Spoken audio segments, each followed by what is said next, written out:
ایک بادشاہ نے خواب دیکھا، اس کے سارے دانت ٹوٹ کر گر پڑے۔ تو بادشاہ نے ایک مفسر کو بلایا اور اس کو اپنا خواب سنایا۔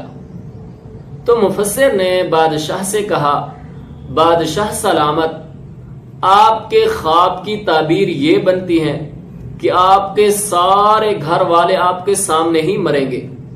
تو بادشاہ کو بہت غصہ آیا اور اس نے مفسر کو قتل کر دیا۔ پھر بادشاہ نے ایک دوسرے مفسر کو بلایا اور اسے اپنا خواب سنایا۔ تو مفسر نے بادشاہ سے کہا، بادشاہ سلامت، آپ کو مبارک ہو، آپ کے خواب کی تعبیر یہ بنتی ہے کہ ماشاءاللہ آپ اپنے گھر والوں میں سب سے لمبی عمر پائیں گے۔ تو بادشاہ بہت خوش ہوئے، اس نے اس مفسر کو انعام و اکرام دے کر رخصت کر دیا۔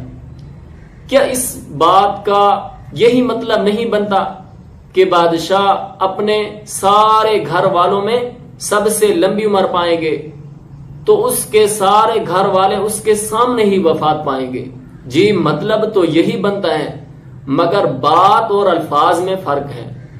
آپ کا بولا یہ ایک لفظ کسی دوسرے کے لیے مرہم بھی بن سکتا ہے اور زخم بھی دے سکتا ہے۔ اب اختیار آپ کے ہاتھ میں ہے۔